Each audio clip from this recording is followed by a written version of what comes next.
but the terrible things that we do when we're not ourselves far outweigh the stupid, dumb things that might have a little bit of laughter to them. My first wife was a good person, quiet person, a lovely person. She didn't know how to deal with me. I've said it before. Let me say it again. The first thing that alcoholism and the addiction does is to take the person away from the person. So if you're married to somebody and they're not that person anymore, this becomes bewildering, confusing, and devastating on it. It took 9 years for this lady to stand in front of me and say these words. And that's why I'm an interventionist. I don't want to have other people hear these words. Stu, I can no longer wait for you to decide when you want to get well. Look at me, Stu. I'm too sick. End of marriage, number one.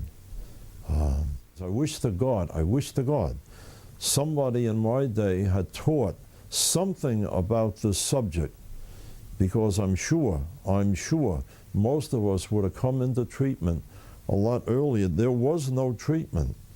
That's important. There wasn't one place in the greater New York area that would admit an alcoholic on that diagnosis.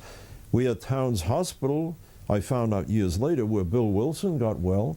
You had the flight deck at Bellevue Hospital, which was a closed locked unit, where the moment you opened the door, you could throw up because you were put in with totally mentally ill patients who were incontinent. There was a little 20-bed unit for men only, as though women couldn't develop alcoholism in Central Islip Hospital. I was in deep trouble. I was missing days. I was missing the Mondays.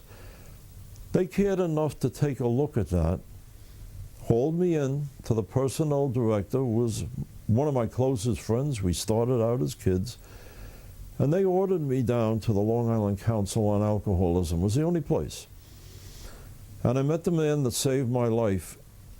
He was probably the first true counselor specialist in this field. He was a high school graduate. He had no mental health training at all. He was also called a recovering alcoholic.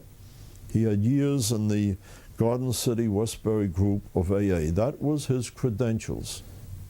He also had a good heart, and he also knew what the hell he was talking about, which very few people did in those days. And so I met with George, and I gave him the same old line of baloney that we all do. You know, Mr. McCarthy, my company means well, tra-la-la-la-la-la-la-la-la. And that little Irishman came around behind the desk. He was about 5'8", and he said, "Mr. Paul, would you be kind enough to stand up?" Well, that shut the big mouth.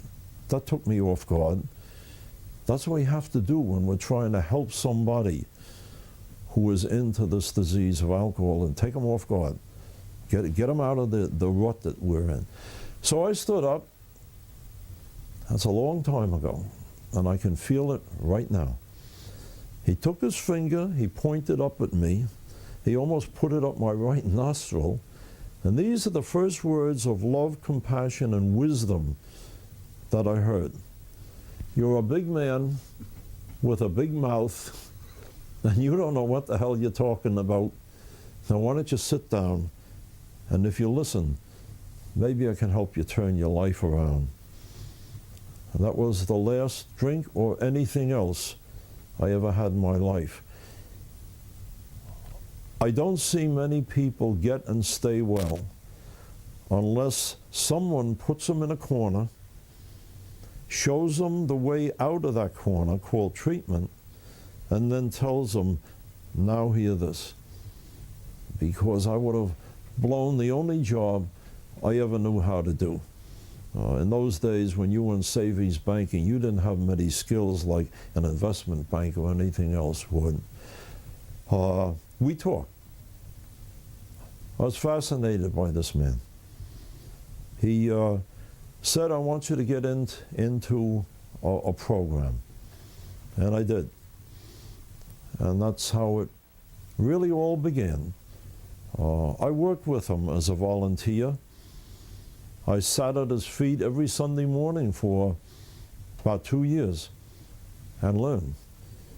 He was 20 years ahead of anyone in the field. In fact, I call it the field that wasn't there. There were only a few people throughout the United States that really knew what they were talking about. Fascinating. 95% of those people were recovering people with no major degrees, but they had lived it, they had felt it, and they knew how to put that message across to other people. At the end of about 2 years, George called me. He said, Stu, I have an opening for an assistant director of the council. I'd like to have you apply. I won't do anything to help you, because if you don't work out, then it's a reflection on me, and I can't have that happen. I went after the job.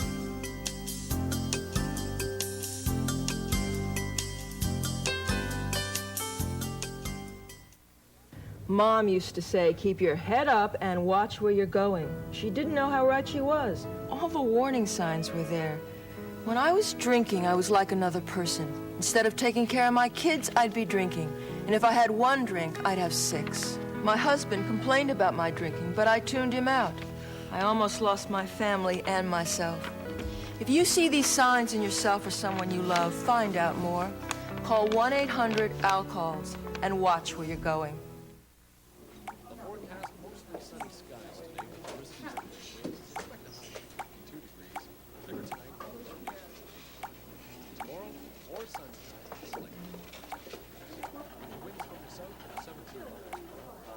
You think 30 seconds of this is hard to take? Try 30 years.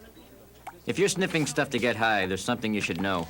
Sniffing can do more than damage your body. It can damage your brain.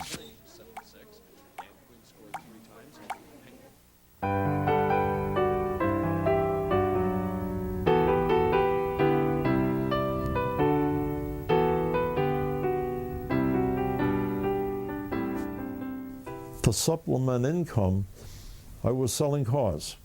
So I went to my sales manager, my friend Saul, and he said, hey Stu, the sales are going down, you're off, what's going on? I said, this is what's going, Saul. I said, I gotta have that job. I said, but I have none of the things they want. He said, haven't I taught you anything about sales? Why don't you go meet with them and sell Stu Paul? I said, what do you mean? He said, you got qualities. And long story short, I met with a board of directors, most of them very wealthy people, philanthropic, wonderful people, and I took a big chance. And they welcomed me, and I sat down. I said, now, let me save you a lot of time. If you want this, what's on this paper, then I'm not going to waste your time. I'll just leave. But there are qualifications on this paper you haven't listed. I said, I don't have a master's degree, I don't have any experience in this field, I don't have anything that you have here. But I have a willingness to learn. I have a willingness that I really don't care what the hours or the salary is. I really would like to do this.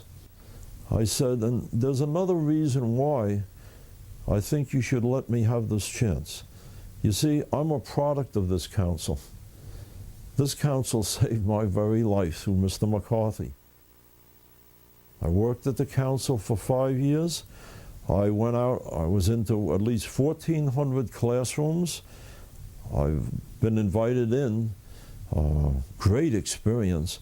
Just about every public school, parochial school, private school in the Long Island area, and I began learning how to present this.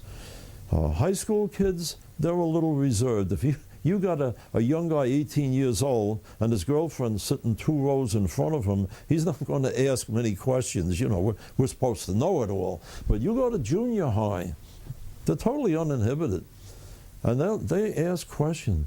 So I began compiling answers. I began to learn how to package things. How do you make this subject popular then? It's still not popular. Now, how am I going to get somebody to learn? Teachers would come to me and say, Mr. Paul, I know how you do it. I'm a teacher. Okay, I have a degree, master's degree. How can you do 5 classrooms in a row and you're pumping it out as good in the 5th? I said the 5th class has never heard me. And if the 1st class is being polite and trying to listen, then I have to do my very best for the 5th one too. So getting tired, that's ridiculous. I get tired after I leave the classroom.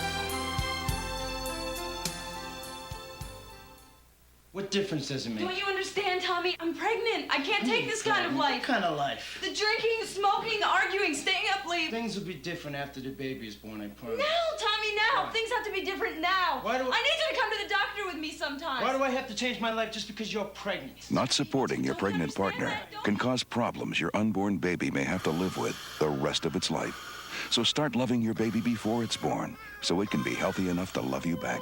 Remember, men have babies too.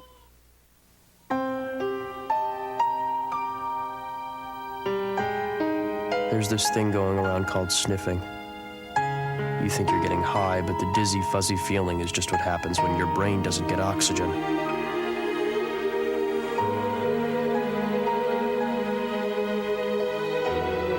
The chemicals get in the way. So it's like you're not breathing.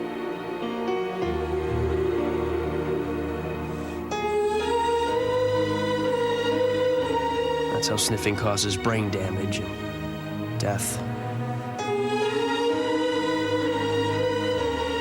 So when you think you're sniffing, your brain thinks you're drowning. And your brain is pretty much right.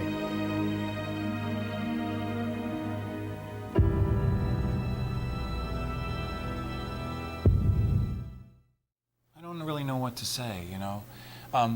I hope you'll join us next week for part 2 with this very, very wonderful, beautiful man.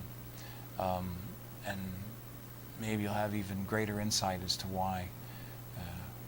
Oh, you know what? And I must say this. What?